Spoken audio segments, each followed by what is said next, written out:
I've recently gotten into making my own vanilla extract from high quality beans from all over the world that I get from Indri Vanilla. I'll include that Facebook group in the links below. Today, though, I have already soaked an ounce of beans that I want to turn into vanilla bean paste. So I've got a stainless steel stock pot, a knife to cut the beans in half, a stirring spoon, sugar, that's cane sugar. My ounce of beans that I'm going to save is in that mother jar, so I need to get them out. Some light corn syrup, a jar to keep it in, some vodka, and a blender. And it's an older blender. I hope it's strong enough. We will find out. People go crazy with using really expensive blenders, but I'm going to take a chance and use my old one that I've got. First thing I need to do is split the beans in half. And I almost forgot, the last thing that you need is xanthan gum. I got this at the grocery store. It's a thickening agent. Aside from making extracts from each of the different beans, separate extracts, I have this huge half-gallon jar that I'm calling my mother jar. I started it on June 17th of this year. The alcohol is vodka, and I'm just throwing all my extra beans in here. But right now I need to get a bundle out of here that I tied with another bean. There it is right, let me see if I can show it to you. There's a bundle right there that I tied using another bean, and I know that that is an ounce of beans, so I need to get that out. I have a vanilla bean journal, and I noted that this 1 ounce of tied up beans in my mother jar is Papua New Guinea vanilla planifolia that I had saved in this mother jar for later. I'll include a link to this journal. I researched which journal I wanted to get quite heavily before I got this one. Anyway, here's my bundle of 1 ounce of Papua New Guinea vanilla planifolia, and I'm going to untie the bundle, and I'm going to split these and put them in my pan. Just right down the middle, and that will release the seeds, or what people call the caviar, and allow those to release into the bean paste. These are nice fat beans, and look at all that caviar that's in there. And when you make this recipe, you want to make sure that they have soaked for at least 2 weeks in alcohol before you start making the paste out of them. And actually, just to help my blender out, I think I might cut these ends off. I should have done that first. And I'm going to put those back into my mother jar, because I suspect that these ends will make it really hard for my blender. And actually, I'm going to chunk these up into smaller pieces just to help out my blender, since it's not one of those fancy Vitamix or Ninjas.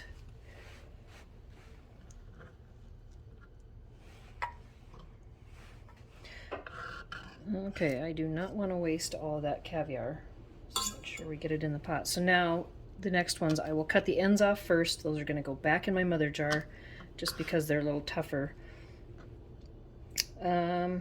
Honestly, it's not going to be easy one way or the other which one to do first. Probably be easier to split the whole bean first and then cut it into chunks. I'm not sure I made it all the way through. I did sharpen my knife beforehand. There we go. I will have to scrape the extra caviar off my cutting board. I've got them all split and chunked up. Now the ends are going back into the mother jar, and I want to scrape all that caviar off of the cutting board and into the pan. By weight, I'm adding 1.5 ounces of water, 4 ounces of sugar, and I'm using cane sugar,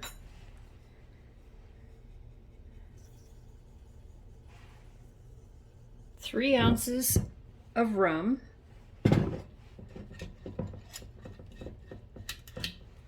or vodka. I'm using New Amsterdam vodka, so 3 ounces.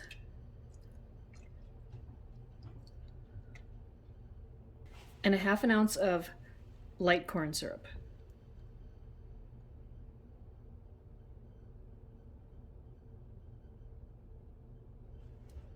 Now I'm waiting until I start blending to add the xanthan gum. So everything else but the xanthan gum goes in. Now I need to heat this up until the sugar dissolves. Okay, it looks to me like the sugar is completely dissolved. Now it's time to blend.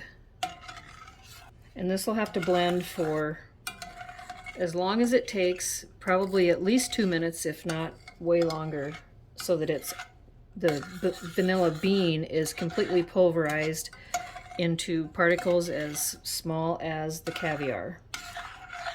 This is obviously very hot, so I'm going to pour carefully.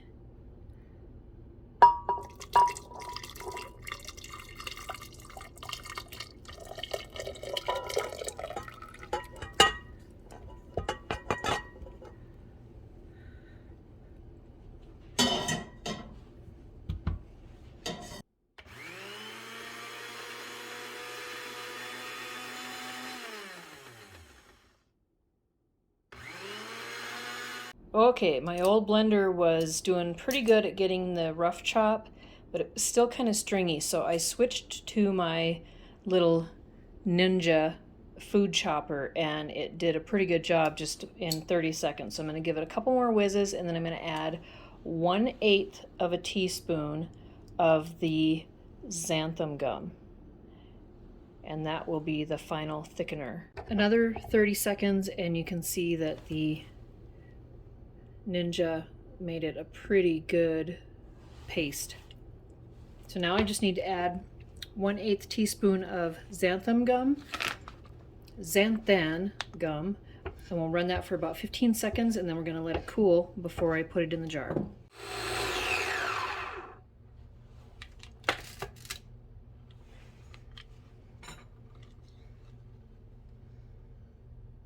That looks pretty good. Scrape the lid. I don't want to waste any of it. We'll let this cool for about 15 minutes now. Look at that. All jarred up. It's nice and smooth and thick, and it smells amazing. It tastes amazing. I had a little taste of it. This would have been, I can't imagine how much money buying it in the store. I'm not saying that vanilla bean extracts and paste, making it your own with high quality beans from around the world, is cheap, but at least I know what the ingredients are, where it all came from, and that it was homemade, and that I can make more. There you go, vanilla bean paste. I will include Alex Green's recipe in the description box below, along with my sources for the equipment I used and for the supplies and the vanilla beans.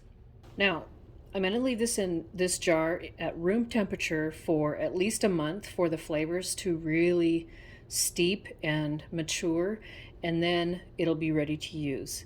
And it can be kept at room temperature. Tastes so good. My house smells amazing.